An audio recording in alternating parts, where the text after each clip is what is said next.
Bonjour à tous et à toutes. Puis-je déplacer la Hanoukia après l'avoir allumée? Alors je vous donne plusieurs exemples. Vous êtes chez vous à la maison, vous avez allumé la Hanoukia. Et bon, Hachem, vous invitez du monde, vous avez de la famille qui viennent, donc fêter avec vous cette magnifique fête. Et vous voulez maintenant prendre cette Hanoukia, la déplacer, la mettre ailleurs. Ou peut-être un autre cas, vous avez mis votre Hanoukia à côté des rideaux et il risque de prendre feu. Alors la même chose, vous voulez la déplacer. Au dernier cas, que je vous donne comme exemple, le balabaït, d'accord, donc le père de famille est alité, il est malade, il se sent pas bien, mais il a quand même envie de participer à la mitzvah. Alors il n'a pas la force de se lever pour aller jusqu'à la Hanoukia et de l'allumer. Est-ce que j'ai le droit de lui amener? Il va allumer la Hanoukia et ensuite je la remets à sa place. Donc c'est valable pour tous les autres cas, toutes les autres circonstances, d'accord? Est-ce qu'on a le droit de déplacer cette Hanoukia? Alors c'est écrit dans la Gemara, Shabbat, page 22, que Rava interdisait de déplacer la Hanoukia de l'intérieur, donc l'intérieur de la maison, à l'extérieur, ou inversement, de l'extérieur à l'intérieur. Pour quelle raison? Alors c'est écrit puisque ça nous donnerait l'impression qu'il allume cette Hanoukia pour son bien personnel. Parce qu'avant, ils n'avaient pas d'électricité, ils n'avaient pas, d'accord, comme aujourd'hui, on a, Baruch Hashem, la lumière pour s'éclairer. Avant, ils avaient des flambeaux, des bougeoirs, toutes sortes de choses pour pouvoir s'éclairer. Alors, le jour de Hanouka, il va allumer sa Hanouka, on va le voir comme ça, la prendre dans les mains, d'aller d'un endroit à l'autre. Qu'est-ce qu'on va se dire? Mais lui, il n'est pas en train de faire la mitzvah, il a besoin de s'éclairer, c'est pour cette raison qu'il a cette Hanouka. Donc, c'est pour cette raison que Rava nous dit, c'est interdit de prendre une Hanoukia et la déplacer après l'avoir allumée.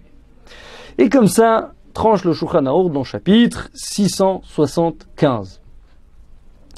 Le Mishnah Berurah, il écrit qu'il y a une discussion. Est-ce que le cas, c'est seulement si je prends de l'intérieur à l'extérieur? C'est-à-dire je change carrément, complètement de pièce, d'un endroit à l'autre, c'est-à-dire de chez moi à l'extérieur.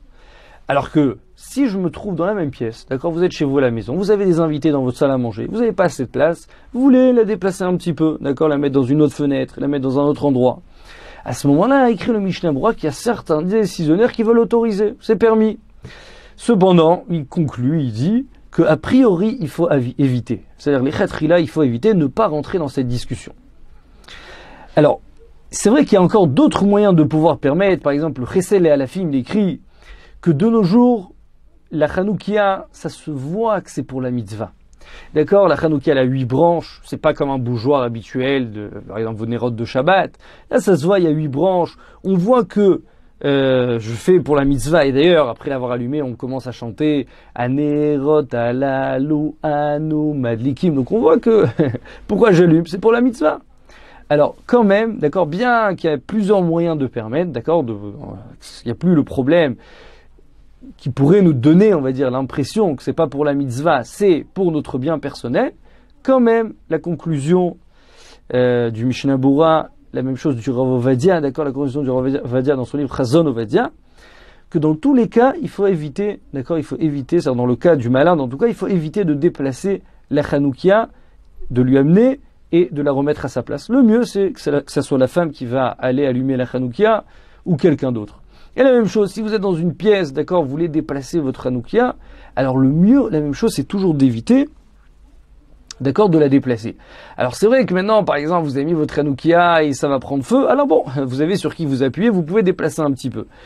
Mais le mieux à faire à chaque fois, soyez prévoyant, mettez-la dans un endroit où vous savez qu'il n'y a aucun problème, il va pas, chas v'shalom, il va pas avoir un manque de place, d'accord, on va devoir la déplacer après, ou à côté des rideaux, ça risque de prendre feu. D'accord, faites attention de la mettre dans un endroit où vous êtes sûr qu'elle va rester là-bas et que vous n'aurez pas besoin de la déplacer. Maintenant, la question c'est après combien de temps je peux quand même déplacer cette Hanoukia. D'accord, donc toute la nuit, combien de temps? Alors le Mishnah Berurah, il écrit, après une demi-heure. Une demi-heure, c'est le temps de la mitzvah. Après l'avoir allumé une demi-heure, je peux déjà prendre la Hanoukia et la déplacer. Alors c'est vrai qu'il y a quand même certains décisionnaires, comme ça écrit le Piskei Teshuvot, que la mitzvah dure plus de temps aujourd'hui, plus qu'une demi-heure. Et donc d'après lui, il faudrait la laisser dans la même place, sans la déplacer du tout, d'accord, même plusieurs heures. Mais bon, ça veut dire que Selon la loi stricte, après une demi-heure, vous pouvez la déplacer. Alors le mieux, si vous pouvez, le mieux, c'est essayer de trouver toujours une place, que cette Hanoukia va rester là-bas jusqu'à que les bougies vont s'éteindre, d'accord? Donc même plusieurs heures, ça c'est le mieux. Mais encore une fois, vous avez sur qui vous appuyez, après une demi-heure, de pouvoir déplacer la Hanoukia. D'accord? Donc pour conclure, déplacer sa Hanoukia après l'avoir allumée, alors comme je vous ai dit, évitez ne pas la déplacer. Dans la même pièce, si vous avez, on va dire, un cas un peu de force majeure, d'accord, ça risque de prendre feu, vous avez vraiment un manque de place à cause de vos invités, alors bon, vous pouvez la déplacer un petit peu dans la même pièce, mais le mieux en tout cas de ne pas rentrer dans cette discussion, et après une demi-heure, vous avez sur qui vous appuyez de pouvoir la déplacer. Très très bonne fête de Hanouka. Bracha ve'atzlacha, à très bientôt.